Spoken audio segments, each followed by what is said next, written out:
Kasibante Moses yali omukozi ku CBS FM ate era nga yakiikirirako Lubaga North mu Parliament. Takyali mu Parliament, yakubwa akalulu. Alina ensobi gy'ali mu kkola. Buli lwateekebwa kamera mu maaso n'omuzindaalo, kintu kimu kyayogera era kyayongera okubunyisa busosoze. Ayogera n'alaga nti tosobola kubeera nga ova mu kitundu kirala ekya Uganda n'okiikirira abantu mu Buganda. Olw'okutya ntwolekera akalulu ka 2026 agenza okukiraba ng'ayinza okusimbibwako omuntu atava mu Buganda ate era omuntu oyo n'awangula. Kati atandise okulayinga ground ey'obusosoze. Omusajja ono Kasibante Moses, njogera naawe kati. Oteekeddwa okumanya nti eggwanga lyaffe lifunye obusosoze obumala. Tetusobola kwevuma busosoze bwa Mwami Museveni ava mu ggwanga lyenvaamu. Ate nawe n'obanga bw'okozesa muka n'akaseera okugezaako okuscoringa obugoba bw'ebyobufuzi. You should be ashamed of yourself. Bwe mubanga abantu be mulina abavudde mu bitundu by'eggwanga ebirala be mukoleezezzaako ne banyooka amasannyalaze nga Lubongoya, tebasobola kuddayo waabwe gye bajja diguli ne bagenda ne bafuna ne masters ya Harvard okusabayo akalulu nga nabo balina kasabeena ate wali ebifo eby'abantu abalala abensa bamufumbira abaava e Busoga ng'okuvuma basobola kuvuma baawano mu Buganda tebasobola kuvuma b'e Busoga bwe kiba kyekiwa obululu. Bakatana. You're watching Mordecai Marissa Political Commentary. Please consider subscribing to help grow Uganda's Voices of Struggle ecosystem. Thank you. Very glad to be here on Mordecai Marissa TV. Ogamba otyo kansubire nti oli bulungi nze Mordecai Marissa nkwebaza yonna yonna gy'osinzira okubeera ng'ogoberera endowooza zange zengabana naawe ku podcast zino eno oba ku conversations zino zenteeka ku mikulu gyange gimunayiza wala social media platforms zino ddala ku YouTube channel. Mwebale nnyo, mwebalire ddala. Ekulira ku speed ya kika kya waggulu so mbasiima mwenna gye musinziira okuba nti mumpadde obuwagizi nga sinaba kubeera nga neeyongerayo. Njagala okutegeeza nti omwaka ogwedde nawandiika ekitabo olugero lw'obulamu bwange kye natuuma The Odyssey of the Optimist, olugendo lw'omuntu alina endowooza nti ebintu bigenda kubeera bulungi.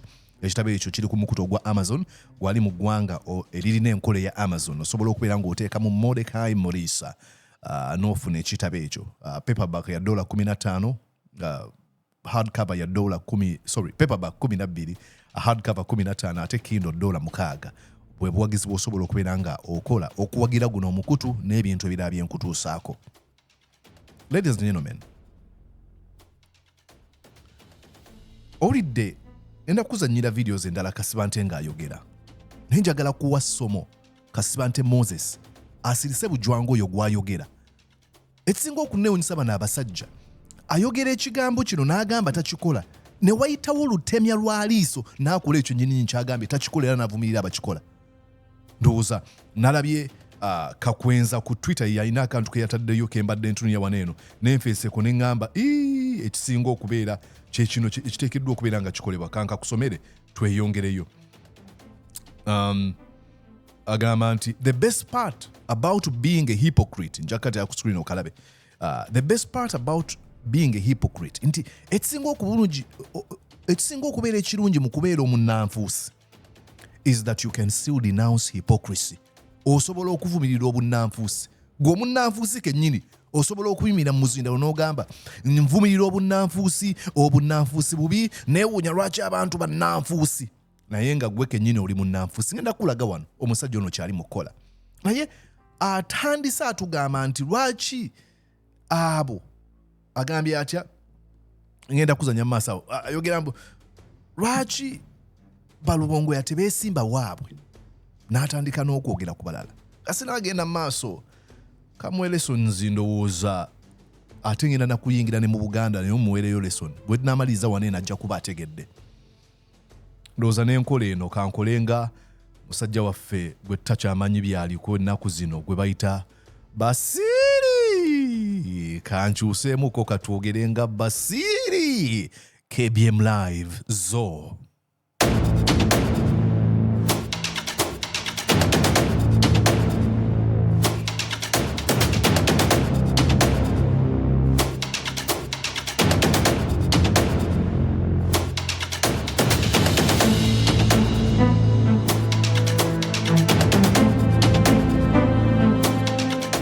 mu mukwano gwawuliriza njagala okutegeeza nti obusobozi bw'okukyusa eggwanga nga toli munnansi wa ggwanga eryo kisoboka. Ekisinga okubeera nga kinkwasa n'ennaku mukana akaseera kwe kuba nti njogera ku munnansi ayagala okukyusa eggwanga ng'asinziira mu ggwanga eryo naye nga tumutunuliranga omugwira atutwisizza wano yoyo omusajja gwe bayita Kasibante Moses. Kasibante Moses ngenda kukubulira ku musajja gwe bayita John Okello. Bw'obanga toli musomi oba munoonyereza erinnya oyinza okuba toliwulirangako. Nga bw'olaba ku screen, John Okello yali munnansi wa Uganda yazaalibwa mu bitundu by'e Lang'o. Bw'okola ka little research ku mukutu gwo ogwa Google ng'okozesa Wikipedia, wano bajja kugamba nti little is known of Okello's youth. Bitono nnyo emanyiddwa ku bulamu bwa Okello nga muvubuka. He was born in Lang'o district. Yazaalibwa Lang'o in what was Uganda protectorate. Nga Uganda ekyafugibwa abasajja abo abazungu. And was baptized at age 2. Yabatizibwa ku myaka 2. Receiving baptismal name Gideon. Erinnya ebbatize n'abeera Gideon. He was orphaned. Yafuulibwa mulekwa mu myaka egyo nga alina emyaka 11 and grew up with relatives n'akula n'eŋŋanda. When he was 15, he left and set out on his own. Bweweza emyaka 15 n'agenda atandika okubeera nga yeeyiiya and found work in several places within British East Africa. N'anoonya emirimu mu bitundu ebyenjawulo mu East Africa yali efugibwa abazungu abo abangereza. At various times, mu nfunda ezitali zimu, Okello was a clerk, a manservant, a gardener, and did odd jobs. Yali akola buli kalimu kosobola okulowoozaako okusobola okweyiiya okubeezawo obulamu. And as he drifted around British East Africa, ng'ali mu mawanga ga East Africa ago agali gafugibwa Bungereza mu biseera ebyo, Uganda, Kenya, Tanzania, okay? Ng'abeera mu bitundu ebitali bimu ebya Kampala, e Kenya ne mu ggwanga ne bali bayita Tanganyika mu biseera ebyo oba Tanganyika. He later went through training to become a bricklayer. N'atandika okubeera nga yayigirizibwa okukuba amataffaali. He was arrested in Nairobi, Kenya. Yasibibwa mu Nairobi, Kenya ku misango egy'okubeera nga alina omukyala gwe yakaka omukwano. N'asibwa okumala emyaka 2. And an experience that left him with intense Anglophobia. Okumusiba okyo kyamuviirako okukyawa abazungu. In 1959, mu mwaka ogwa 1959, Okello left for the island of Pemba. Yayolekera akazinga ke Pemba, where he tried to find work on the farms. Nagezaako okunoonya emirimu ku zifaamu ez'enjawulo. Okello joined Afro-Shirazi Party of Sheikh Abed Karume. Yeegatta mu kibiina kye bayita Afro-Shirazi Party ekyali kikulirwa Sheikh Obed Karume. The party opposed the dominant opposition of the minority Arabs in the islands of Zanzibar and Pemba. Ekibiina kino kyawakanyanga nnyo okufuga kw'abantu abatono abo Abawarabu mu bitundu eby'e Zanzibar, ku kazinga k'e Zanzibar n'ebitundu eby'e Pemba. Okello azaalibwa Lang'o agenze yeegasse ku bagwira oba ku bannansi b'eggwanga Zanzibar ne Pemba. A charismatic individual, Okello speaking denouncing British colonial rule. Yali mukulembeze ng'ayogera ng'avumira obukulembeze bw'Abangereza, the South Asians and the Indian subcontinent, ng'avumirira obukulembeze bonna obwabo abagwira bonna ab'ekika kyonna who dominated the commercial life in Zanzibar, abaavuganga ebintu by'obusuubuzi mu Zanzibar, and the Arabs who dominated the political life of the Sultanate, n'Abawarabu abaali beefuga ebyobufuzi n'entebe enkulu eya Sultanate. He won. Waneno yawangula emitima gy'abantu bangi amongst African population on the island abaali bawangalira kazinga. In 1961, the African dominated Zanzibar, ekibiina ekyali kijjuddemu Abawarabu, the Arab dominated Zanzibar Nationalist Party, ekibiina ekyo eky'Abawarabu kyawangula akalulu, kaali kalulu kabbe, which convinced Okello, kino ne kikako Okello ne kimukakasa that only a revolution achieved by violence would give the African majority political power in Zanzibar. Into revolution, erimu okuyiwa omusaayi ey'akatabanguko yegenda okubeera ng'ereeta enkyukakyuka ew'obukulembeze bannansi b'eggwanga Zanzibar okweggyako abawarabu abaali bafuga. Mu mwaka gwa 1963 ng'ayita mu kibiina kya Afro Shirazi Youth League yategeka enteekateeka ze batuma revolution, enkyukakyuka, n'akulembera revolution eyajjako oba sultanate. Sultanate n'aggyibwa mu buyinza.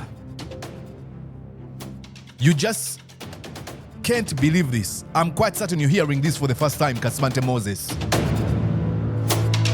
John Okello, revolutionary okuva Uganda, akulembeddemu revolution eyajjako Sultanate Jamshid bin Abdallah mu mwaka gwa 1964 ne bafuna obwetwaze. Era John Okello bannansi b'eggwanga eri abawa ekitiibwa, abantu abakoledde ebintu bamuwa ekitiibwa. Ekyo tokimanyi nkiwa. Lwaki njogera na ku bino? Olw'ensonga z'omusajja oyo Kasibante Moses byayogere bitali Musa. Kankwe ku bantu abamu nga batubuulira ku John Okello kiki yali omwerabirako mu bifaananyi. John Okello was a Ugandan soldier, and he had the lowest rank of a soldier, which is private. He was a private. That is the lowest rank a soldier can hold. That's where you start. And at that time, just before independence, the militaries in Kenya, Uganda, and Tanzania, particularly just before independence, were under one command because we were British colonies. And it was called, these militaries, particularly the native components of militaries, was called the East African Rifles. And then King's African Rifles. John Okello found himself in Zanzibar just about the time when the native peoples, the Zanzibaris, the Africans origin, were planning to overthrow the Sultan of Zanzibar. And he helped them, he encouraged them, and he showed them how to shoot and to, in case that came. And when the coup was launched in January 1964, it became so easy. It was very easy for the Zanzibaris. By what means was Field Marshal Okello chosen as the leader of the Revolutionary Army? Because of his experience and the leadership which is popular to the people who organize it. Where did he get his previous military experience from?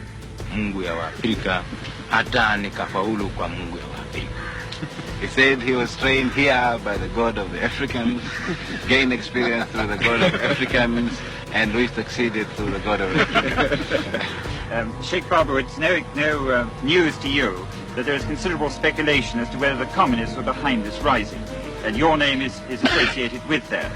Can I ask you to tell me frankly, to what extent did you get communist assistance, financial or otherwise? None at all. There was no communist help. We were helped by the God of Africans, and except a clique of people, foreigners who happened to come from Arabia, were helped by some of the Western powers in crushing us, particularly Britain. Yes, that's correct. Sheikh Babu, you know very well that the ZNP, of which you were formerly the General Secretary, was always accusing the British of being on the side of the Aboriginals.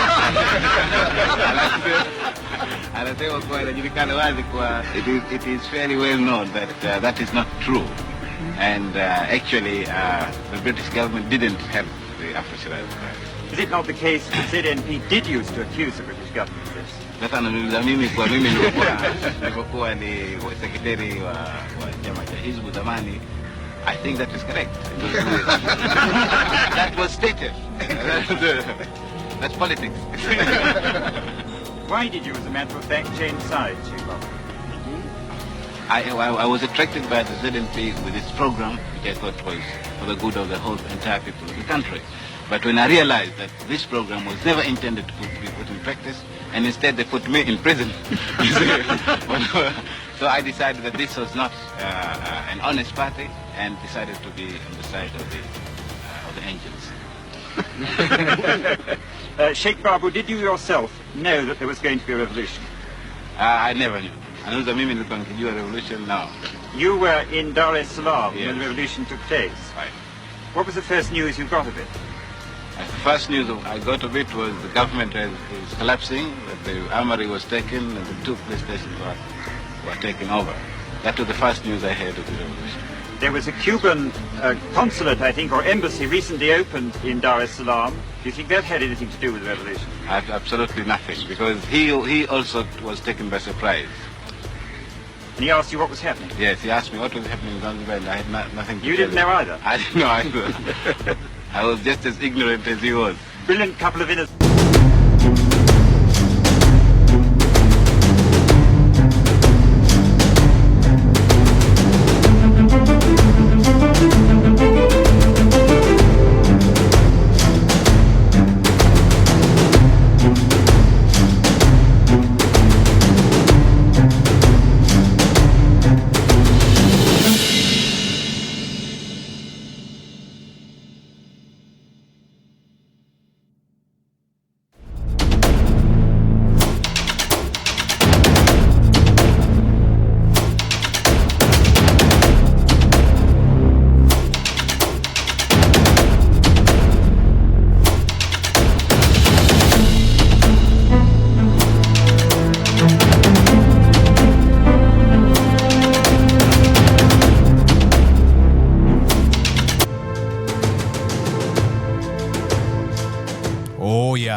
Bwembeera wano nzijukira mu KBM Live zo ndowooza kati katukomewo empelekyo ennungi eri Kasibante Moses.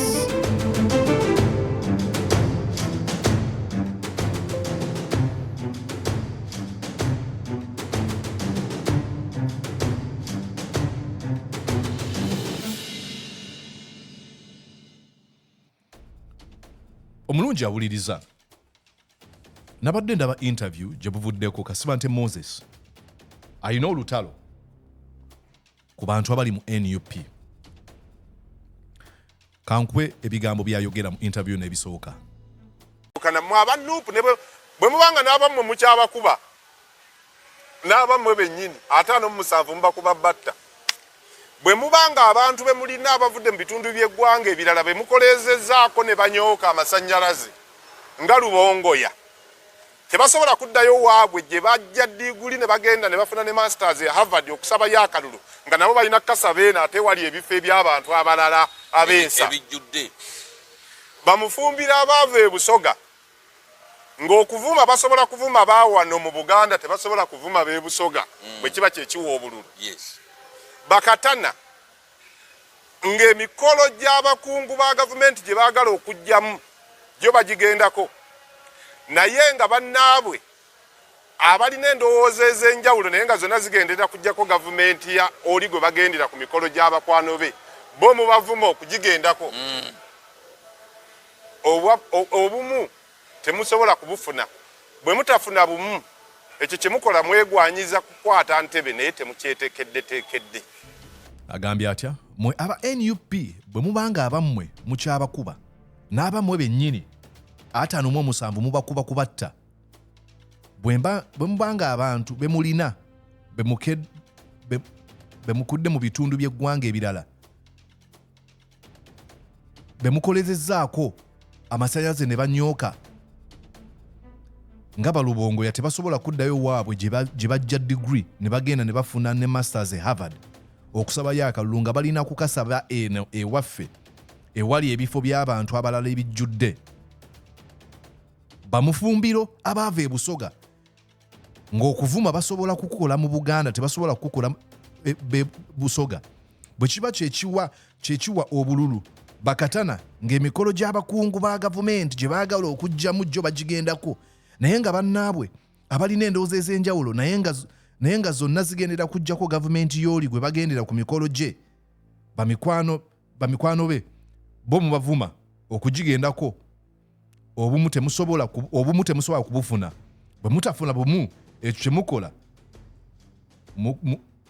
mwegwanyiza kukwata ntebe naye temukyeteekedde bwatyo bw'agamba.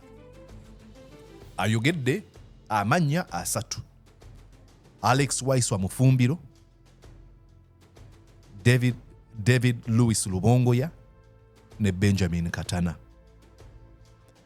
Akimanyi mu Buganda mulimu abakulembeze, mu NUP mulimu abakulembeze Abaganda naye tagenda kuboogerako. Tasobola kwogera ku mumyuka wa David Louis Lubongoya. Tasobola kwogera ku mumyuka wa Bobi Wine. Tasobola kwogera ku balala kubanga ekyo tekimuwa bulukusa kutunda missoni ey'obusosozi gy'agala okuyisaawo. Naye otusanze tulaba. Omulidde bwe muba temukusobola kukola kino obukulembeze muba mubwegwanyiza naye muba temubwetegekedde. Let me ask you, bino wakabitegeera gwe obweteekedde otya? Oli mulungi nnyo okwogera era oyogera n'onyeenya n'emiti. Gwe abweteekedde ki ekyakujja mu parliament? Gwe abweteekedde kitoli president. Omanyi osobola okwogera nganze bonda bwano ku muzindaalo nsobola okwogera naye bwe bampa obukulembeze nsobola okukola, nsobola okukonsolidatinga obuyinza, nsobola okubeera n'ekyekifo okumala ebbanga lyemba nkyagadde, nsobola okukolera bannansi banzikizeemu nti mbakoledde. Olabise nga oli mulungi nnyo mu kwogera, onyeenya n'emiti, oyuguumya amayumba, naye bino by'oyogera nga tetukulaba ng'obiteeka mu nkola. Naawe olinga ng'eyeegwanyiza naye nga teweeteekedde. Look in the mirror, big brother. Tunula mu ndabirwamu. Oli mu kweyogerako naye golowooza oli kubali. Naye lwaki ayogera amannya 3: David Louis Lubongoya, Alex Waiswa Mufumbiro, Benjamin Katana, ate ne mu maaso agenda kwogera omulala ate nga naye si Muganda ye mu ndaba ye ey'ebintu kyayisaawo ogenda kuba okiraba. N'agenda maaso ng'ayogera ku tteeka lya mpuuga, Presidential Election Act.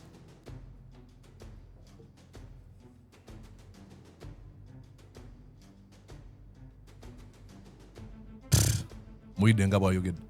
Mbu bino ennaku z'okulonda bwe ziri naye olunaku lw'okwera teri yali alwogeddeko. Omusajja akyasiba babadde avuganya nabo.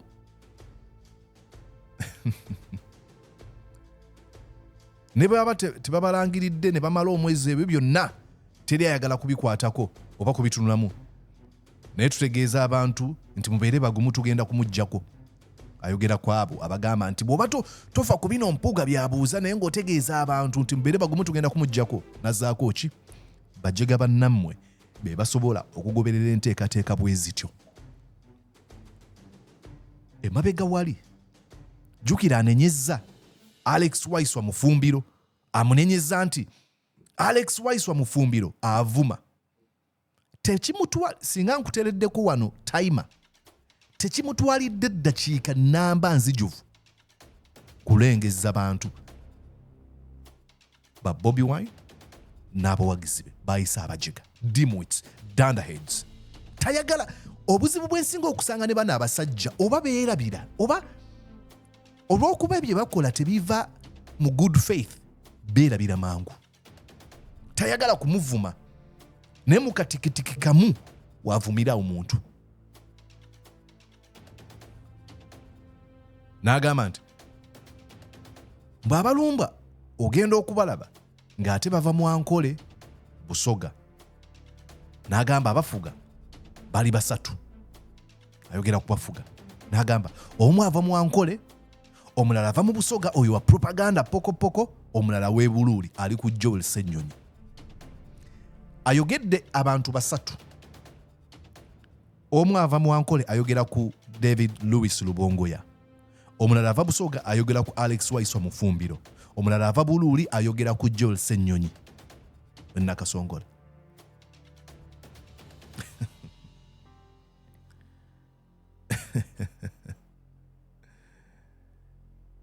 Tayogera ku Bobi Wine nga president waabwe.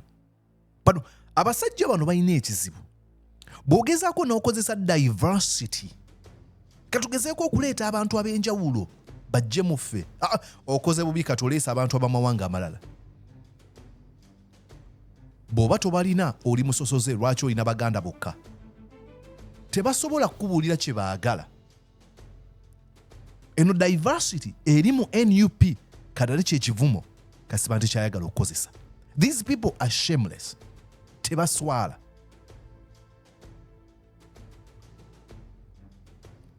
Naye lwaki ayogera bino ebintu? Kubanga nga bwe ggambye kyayagala okuyisaawo nsonga za busosoze. N'ayogera ku kwegwanyiza entebe n'okugikolerera. Ekinsesa mweno interview jja kugenda oginoonye ndooza yali interviewed by Quez Robinson, YouTube channel ya Quez Robinson. Akolako naye ndooza ku Record TV, Record FM 97.7.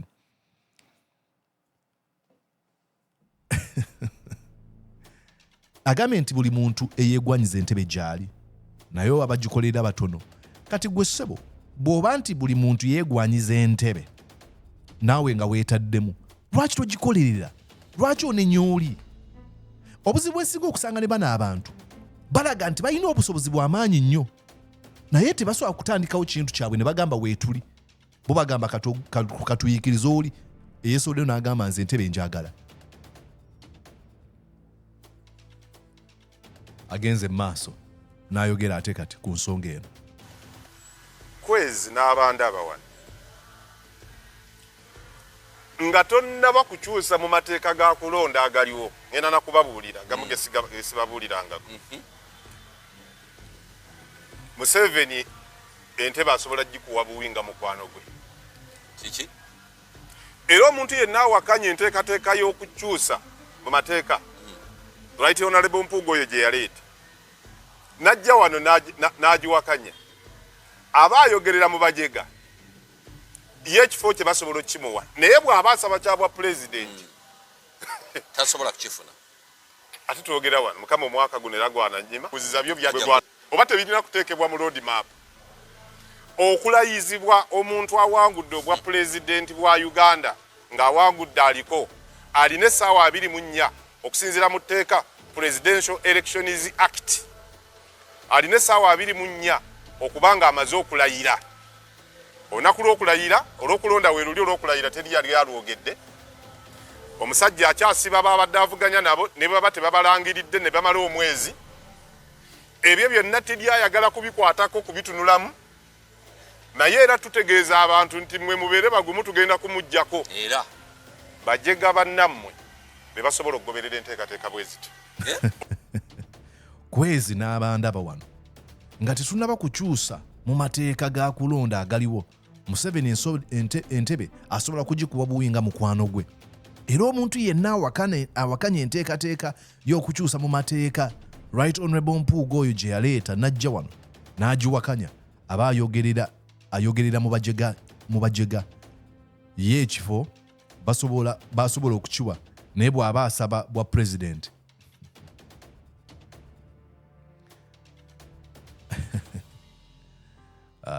Basajja bano bannange okuwangaala kuno kutulabisa ebintu sebo n'otunula n'olaba nga bw'otenda biruusa n'abamu okutukubya enduulu. Kasibante Moses afunye kye bayita epiphany yakakitegeera. Bino byonna byayogerako Mpuuga kyajja abireeta. Lwaki tyabibanja emabega? Bino byayogera emabega yonna mweno interview mwagamba nti ye na NUP yamwegattako, ye yali yabeera dda mu struggle biki mu struggle gye yabeeramu yali takimanyanga nti amateeka geetaaga okukyusa. Akitegedde lwaleero. Ye lwaki akitegeera lwaleero nga Mpuuga anenyezebwa obubbi? mweno interview gye bayogedde tewebogerera ku bubbi bwa Mpuuga. Bano abasajja bakyawa abawagizi baabwe nti beeteefuteefu okutunula mu kamera babazannyire ku mitwe. Tasa kuvayo naye kugamba nti nayo manyi tusooke tugyewo ensonga eno ey'ensimbi. Ono musajja ye agezaako kugamba nti abasajja bali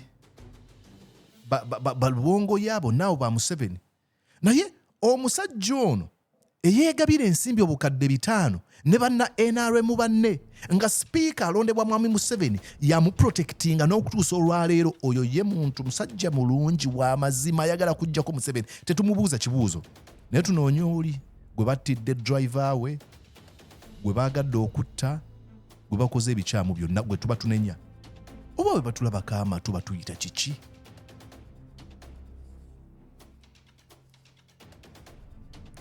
Mpuuga oba Kasibante Moses yakafuna epiphany, sudden realization. Twetaaga okukyusa amateeka. Mu myaka 47 gy'afugidde wakakitegeera nkyo kyetaagisa okukolebwa era ovuddeyo. Kati kankubuulireko gwe musajja gwe, amateeka gonna osobola okugakyusa era ne watabawo yadde n'eki kikyuka. You're living under tyranny, you're living under dictatorship. Amateeka rubber stamp, amateeka deko gye bakozesa, amateeka weegali agagobererwa, amateeka weegali agatakkiriza kubeera nga basiba Aaron Kiza, amateeka weegali agatakkiriza kusiba Dr. Kiza Besigye ebbanga lye bamusibidde ebbanga eryo. Batakyusa amateeka akaja amateeka weegali. Tulina amateeka amalungi era singa amateeka gaali gagobererwa nangu ge tulina ag'ebyokulonda, singa Uganda tulina akamu kalulu akakyasinza obulungi.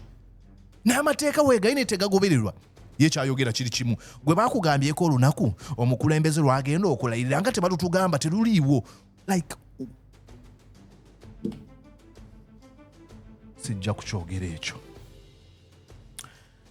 sijja kukyogera kubanga naye nga mmaliriza. Bano abasajja bagamba mbu atubuulire point. Aboogera ku Louis gye yawukana ne Mwami Museveni. Nkugambako kino, bano kale point bajagala tebagaana kubiwulira ne bwavayo n'abagamba. Kankuwa ekyokulabirako wuno ng'ayogera ku BBS we bamukyaza. N'omukulu David Lewis Rubongoya ye Secretary General w'ekibiina nga bagamba nti abakulu abo babiri tebavanga mu NRM era babadde baana ba mukulembeze wa ggwanga Yoweri Kaguta Museveni era bbanga lyonna bakyali baana be, nti eno mu NUP baliyo bubeezi just kuyisa ddiiru yaabwe. Nga tumaliriza osobola okutegeeza bannayuganda ku nsonga eyo. Bannayuganda abatulaba kyemanyi bamanyi ekituufu. Singa kubanga ffe tujajingira abantu kubikolwa, si ku bigambo, si ku bibogerwako n'ebirala bwe bityo. Bw'olaba abantu abasinza okuwa Museveni obuzibu abasinga bali banne. Dr. Besigye yali musawo we. Yeah, kituufu. So tosobola agamba nti nali close nnyo ne General Museveni nga Dr. Besigye bwe yali ku ye. N'abalala bonna bavuddeyo ne baawukana naye mu ndowooza. Kyewalibuuzizza biki ebyo byatuleetera okuvaayo ne tugamba tuvuddemu NRM tugenzemu NUP tutandise people power katugende mu maaso tulwane. Ekisinga okuba ekikulu kwe kumanya nti ffe ebintu ebyatujjayo byebyo bizibu Bannayuganda bye bayitamu. Ate twagala kutujajingira kubikolwa, sagala njajingire ku bigambo bye banjogerako, sagala njajingire ku ndabika yange, sagala njajingire ku kifo kyenzalibwamu, sagala njajingire ku dini kijensaba. Oyina okunjajingira ku bikolwa byange. Buli lunaku wemba nzukuka nga byenkola binafuya regime ya Museveni ng'ekigendererwa kya kugisuula, awo mba sikutegeera bw'ogamba nti ate kirabika tovangayo. Naye bw'olaba ng'ebikolwa byange biyamba Museveni okusigala nga futubadde ku Bannayuganda, awo nsobola okuwuliriza.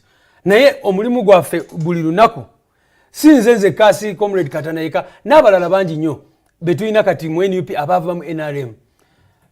kati acting mobilization secretary waffe gwe bayita Honourable Kaluya yali NRM yatwegatako era ne deputy wo yali wa NRM deputy wange Aisha Kabanda Honourable Aisha Kabanda yali wa NRM Honourable Nambeshe yava mu NRM n'abalala bangi nnyo so kye tulina okukola kwe kulaba abantu weewaawo kikulu nnyo okubalaba ne tubuuza ebikolwa byabwe biyamba struggle yaffe ogenda mu maaso oba biji konzibya wewa akade katugenzeko kigambo kye kisembayo eri bana Uganda ne bana kibina ba NUP bana Uganda mbasaba tugende maaso ne struggle buli omu oli kola kyosobola okukola oyinza kubanga tosobola kugenda ku street naye waliwo kyosobola okukola mu busobozi bwo obungi obo butono buli omu fenna beerawo n'ekyokola era nga president watero bagamba nga tonebaka webuuze nga tonebaka ekiriwo webuuze olunaku lwaleero nkoze eki okulaba nga nkyusa mu nsi yange eterera oba oli munnamawulire oba oli musawo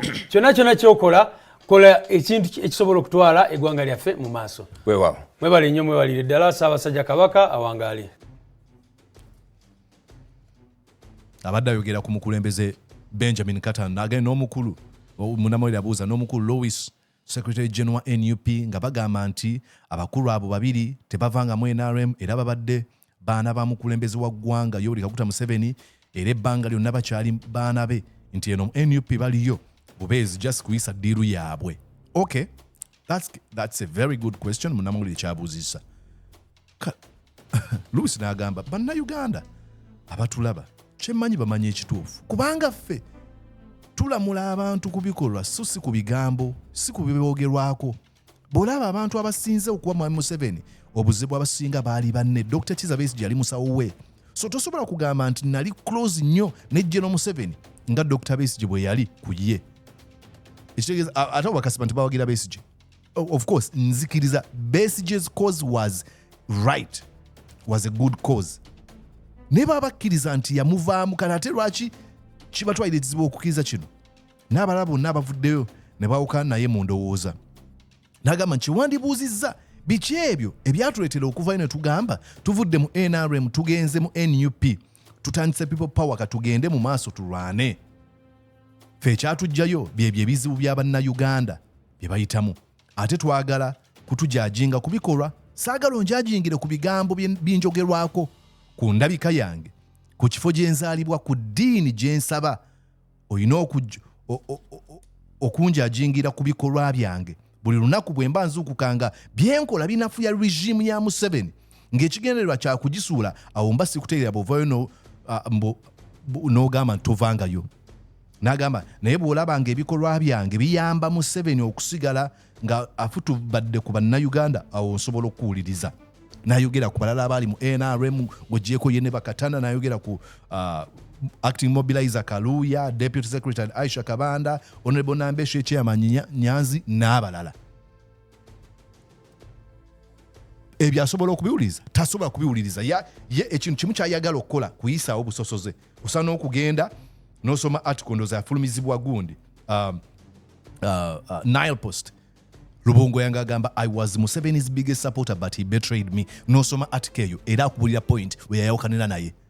Bana abasajja tebayagala biwuliriza ebyo kyayagala okuyisaawo busosoze nga maliriza. Kasibante Moses simanyi oba kimanyi bulungi nti mu mwaka ndoza gwali 2005 Katikkiro wa Buganda Ronald Frederick Kimera Muwenda Mutebi w'okubiri alina abantu basatu be yalonda okuweereza mu Bwakabaka bwa Buganda mu gavumenti ye.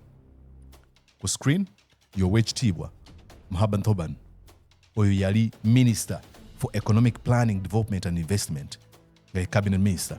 Yali amyukibwa Oweekitiibwa Rajin Taylor nga yali ku state. Aboyinza okugamba omusaayi gwabwe tebava ddala basi bannayuganda obalaba bayinza okuba bazaabi mu Buganda naye olaba gye bava. Abo yandibadde agamba obawa otya ekifo naye eri maaso mogi yalengera n'abawo obuweereza. Omulala Ahmed Omar Mandela owa City Tires yali Minister for State for Royal Treasury Development ali mu ggwanika ly'Obwakabaka ajaweereza.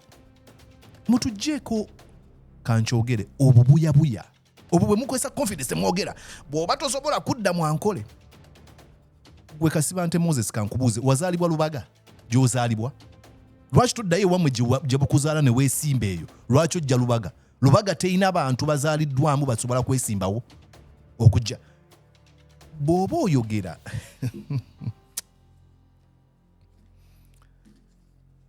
kankome wano eno Martin Luther King atugamba nti I have a dream that my 4 little children will one day live in a nation where they will not be judged by the color of their skin but by the content of their character. Lamula Ssenyonyi n'abalala ng'osinziira ku bikolwa byabwe si bukyayi bw'olina. Nze Mordecai Mulisa nkwagaliza okubeera obulungi likinga video sharing n'emikwano gyo ate era koona mukadde notification bell bakubulire tunaateekangayo emboozi. Okay? Nkwagaliza okubeera obulungi weeraba. Did you enjoy what you just watched? I'm going to guess that you did. How about you consider subscribing to Mordecai Marissa YouTube channel? Thank you.